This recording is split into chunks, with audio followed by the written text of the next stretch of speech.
Assalamualaikum warahmatullahi wabarakatuh. Halo teman pemilih dimanapun kalian berada.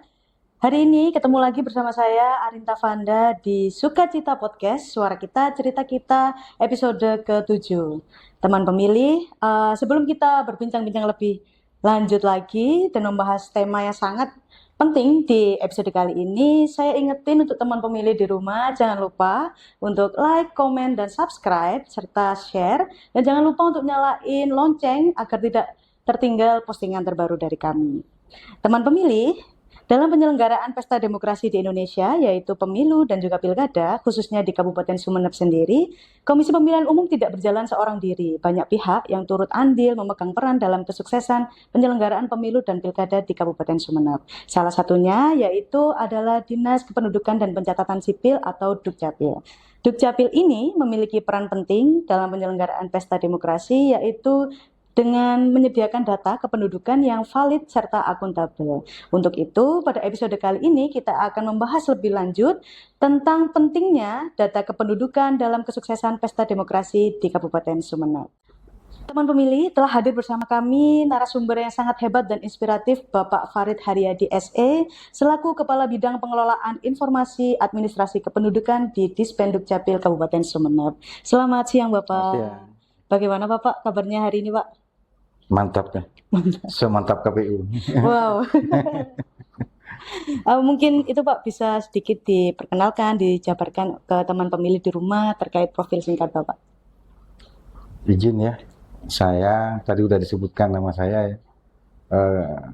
Tanggung jawab saya selama ini, pada akhir ini saya dipercaya di bidang pengelolaan informasi kependudukan. Kami ada di profil, sedikit kami sampaikan tentang profil Dinas Kependudukan dan Pencatatan Sipil. Dinas Kependudukan dan Pencatatan Sipil itu salah satu lembaga yang diberi kewenangan oleh pemerintah untuk mendokumentasikan penduduk warga negara Indonesia, sehingga dengan terdokumentasi warga dan penduduk kita, diterbitkan oleh kami suatu bentuk identitas, baik berupa KTP, baik berupa KK, baik berupa akte kelahiran, bahkan mungkin nanti akte kematian. Jadi dinamika penduduk kita itu terakomodir dinamikanya di dinas kami. Sementara seperti itu secara gambaran umumnya. Oke, mungkin sebelum berkarir di Dispenduk Capil nih Pak, mungkin sebelumnya bisa dibagikan juga Pak ke teman pemilih di rumah. Bapak merintis karirnya seperti apa? Saya awal mula masuk ke pemerintahan itu tahun 93. Saya masuk melalui BKKBN. Tahun 93. Saya ada di dinas kecamatan, 3 kecamatan dari Ganding, Arjasa, Rubaru. Setelah itu tahun berapa ya, lupa saya. Tahun 2011-an seingat saya itu, saya ditarik ke Dinas Kependudukan dan Pencatatan Sipil. Diawali dipercaya saat itu sebagai Kepala UPT Kependudukan dan Capil di Kecamatan Rubaru. Setelah itu dipercaya kembali ke dinas, bergabung ke dinas, itu sebagai Kepala Subbagian Umum dan Kepegawaian. Setelah itu kami dipercaya kembali pada Subbagian Keuangan. Lumayan, insya Allah seingat saya 7 tahun. Gitu. Setelah itu tahun kemarin, ya tahun kemarin saya ingat saya.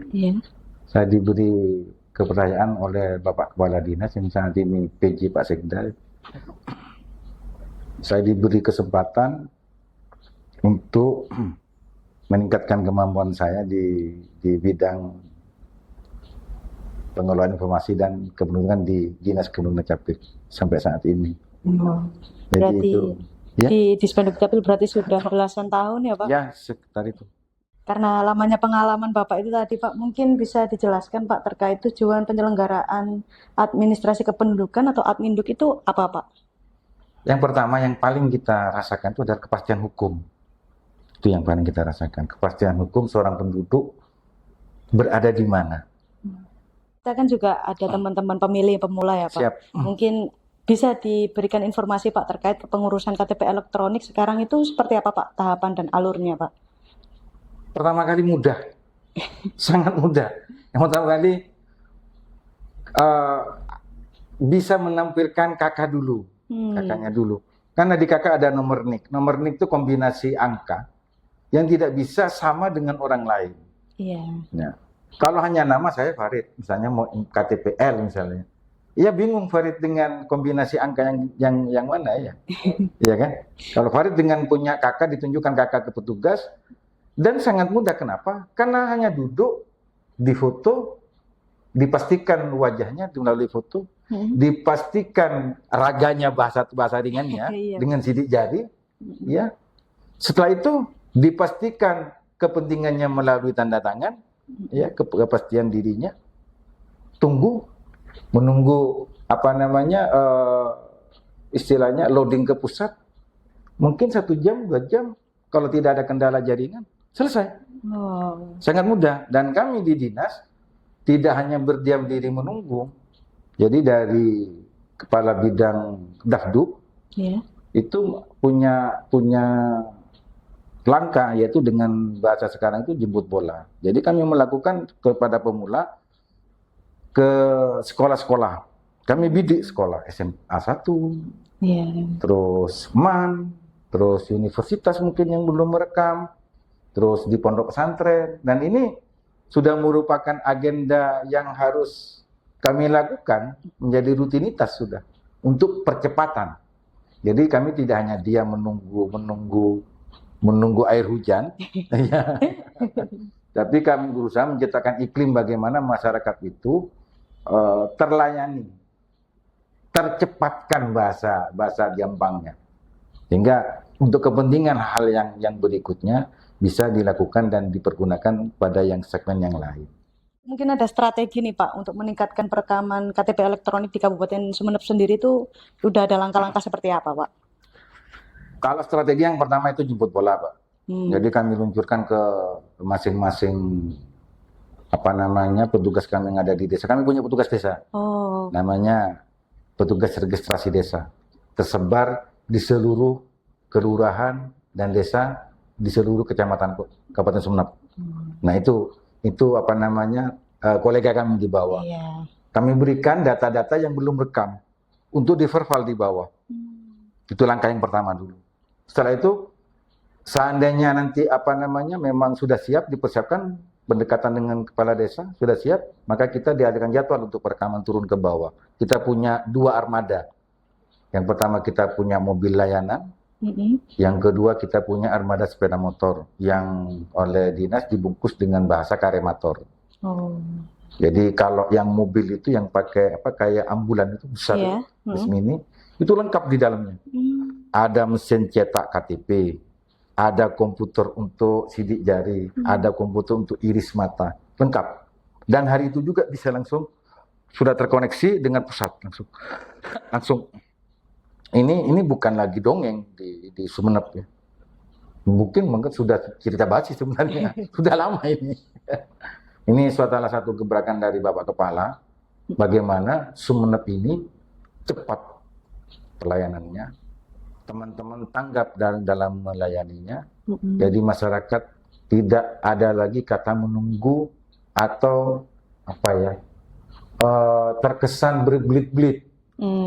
Nah mungkin ada kata berbelit-belit karena kita mohon juga disadari untuk suatu perubahan elemen data itu harus dilampiri dengan dasar hukumnya. Ini yang masih terkesan kita bukan berbelit-belit sebenarnya, cuman kami menjadi payung hukum buat kami. Kenapa? Elemen data itu harus kami rubah dokumen negaranya, kan seperti itu. Kalau hanya bersifat informasi kan tidak bisa dijadikan dasar hukum. Tidak ada kepastian hukumnya. Jadi betul, materi hukum, kepastian hukumnya itu harus ada. Sehingga kalau itu sudah lengkap, bukan menjadi hambatan untuk masyarakat untuk tidak mendapatkan layanan perubahan. Iya. Nah ini ya. Terus terkait lagi masalah eKTPL. Ada lagi pelayanan KTPL yang mungkin karena perubahan data.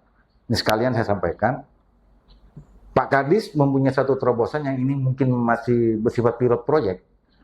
Itu tentang masalah perubahan data status perkawinan. Misalnya ada orang yang meninggal keluarganya, otomatis kan keluarga yang masih hidup berubah statusnya. Iya. Jadi perlu. Nah ini ada di grup kami, masih dalam grup kematian kota istilahnya. Langsung dipimpin beliau langsung.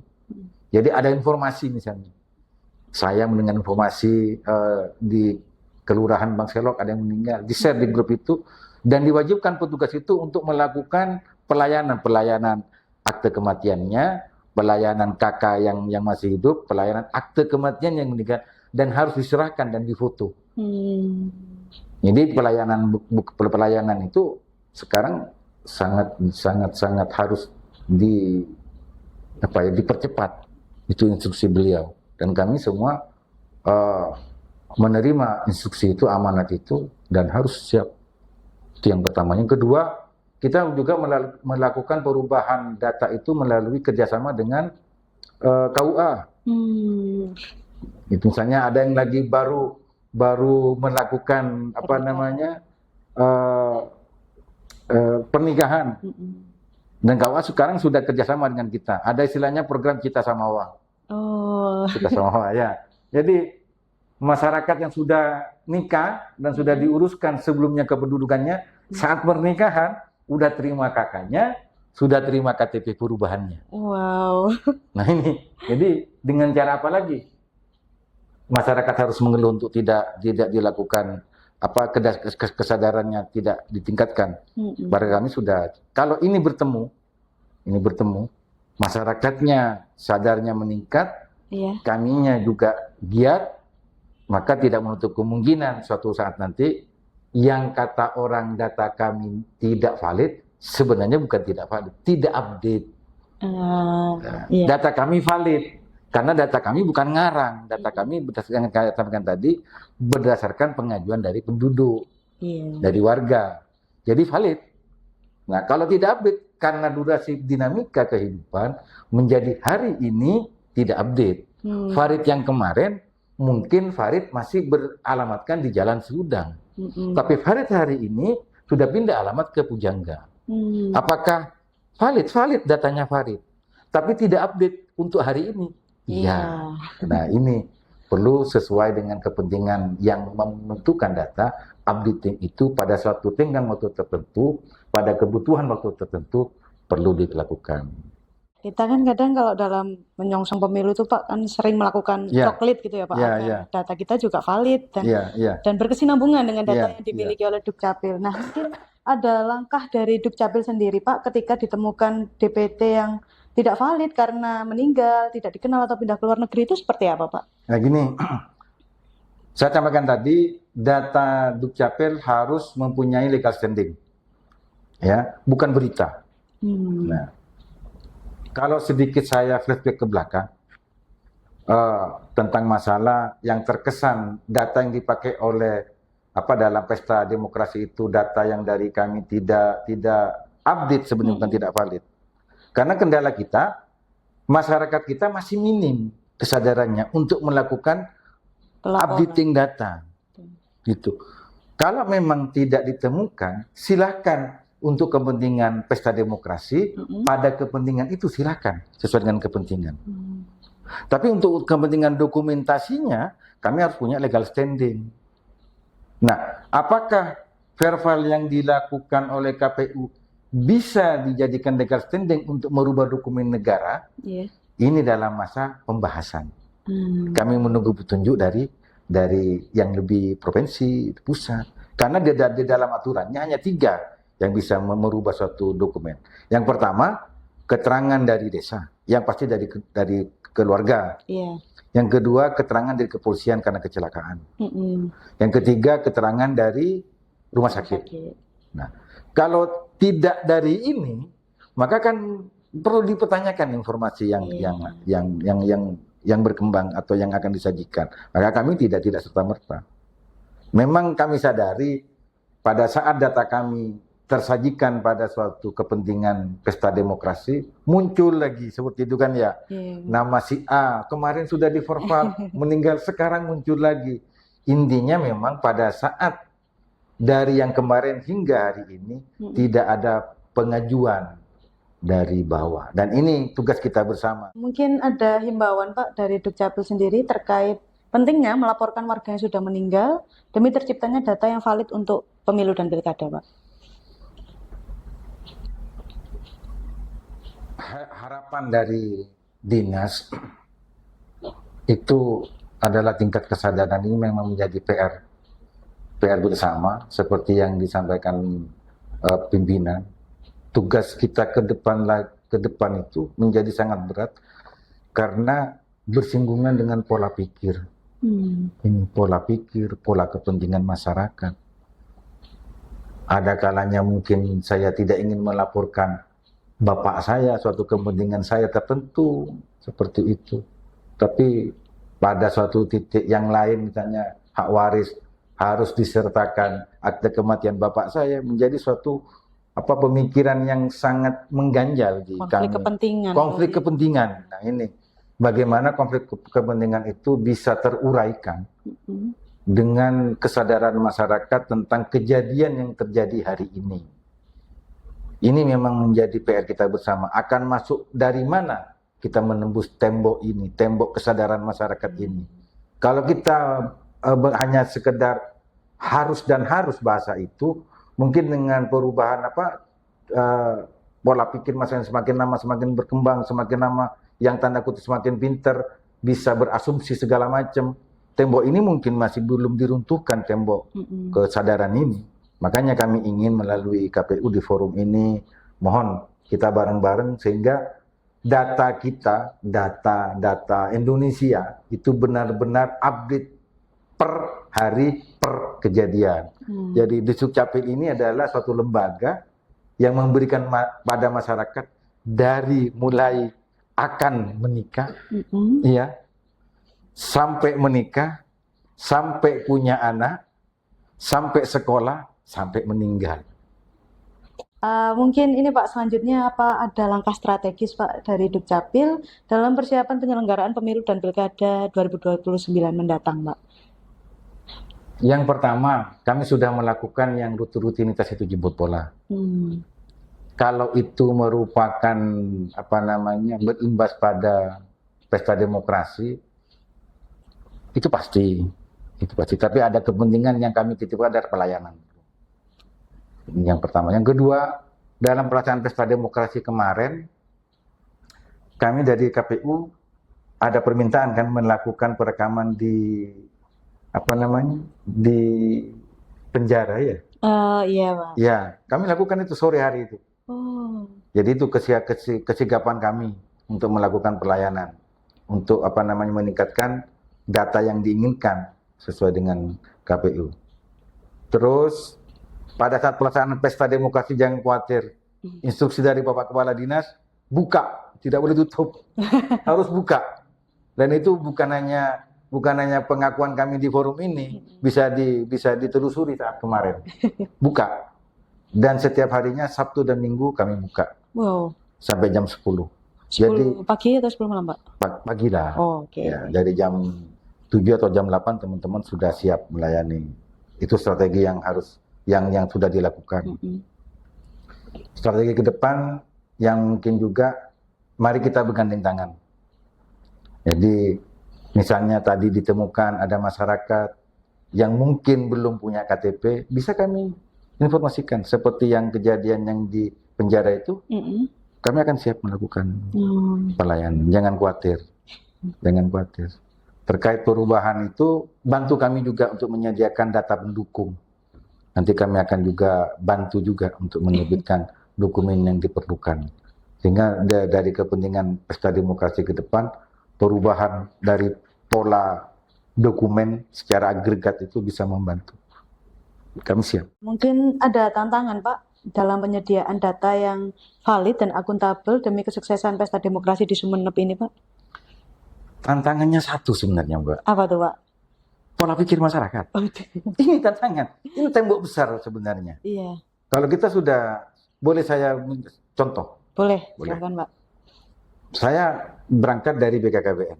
Iya, BKKBN itu mulai muncul untuk mengendalikan kelahiran itu seingat saya tahun 70. sudah ada itu ya Pak. 70 sudah ada. Melalui sarana alat kontrasepsi.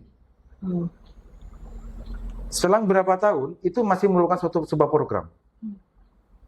Tahun 90 Iya. baru dirasakan alat kontrasepsi menjadi kebutuhan masyarakat. Durasi ini tahun 1970 ke tahun 2090 ini pola pikir masyarakat dari tidak butuh ke alat kontrasepsi menjadi kebutuhan, ini butuh waktu 20 tahun.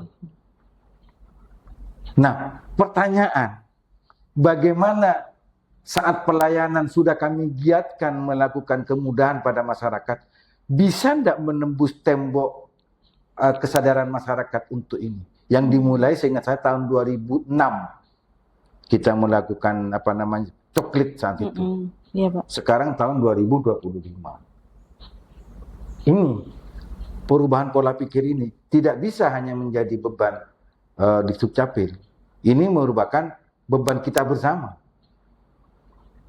Belum lagi masalah sekarang pola pikir masyarakat yang masih awam. Kalau terjadi perceraian, gampang sekali kan? Pak TE, Pak, matikan aja Pak, yang cowok Pak ya. Ya kan, selisih pendapat harus bisa ranjang, bisa itu dimatikan aja. Dulu mungkin bisa, karena kemudahan. Kita terbentur dengan harus memudahkan. Akhirnya terjadi seseorang yang dimatikan karena kebutuhan perceraian itu tidak bisa muncul lagi orang ini, kan ya? Ini kan permasalahan. Ini kan pola pikir sebenarnya. Betul. Pola pikir ini yang harus kita, sehingga setiap perubahan dinamika itu mohon disertakan legal standing, karena kita untuk menyelamatkan data yang tersajikan setelah perubahan itu punya kekuatan hukum. Ini tantangan kita ke depan. Terus masalah lagi geografis, Pak. Oh iya, betul. Geografis. Berapa sering dinas melakukan peremajaan seperti di Masa Lembu. Paling ujung ya, Pak? Iya, paling ujung. Dan itu kan punya hak yang sama pelayanan. Tapi begitu menghadapi sebuah cuaca, sebuah jaringan internet, sehari ini akan diluncurkan melalui Starlink. Kita coba, Pak Kadis mempunyai inisiatif dengan Starlink. Apakah itu bisa menjawab? Kita masih belum. Dari Jarkomdat, dari yang dulu masih dari pusat layanan internetnya. Ini kendala di tiap kecamatan. Itu tantangannya. Dari pola pikir, geografis kita, itu menjadi tantangan berat. Terakhir nih Pak, mungkin ada saran atau masukan untuk kami KPU Sumeneb agar pemilu dan pilkada ke depan terselenggara dengan lebih sukses, Pak.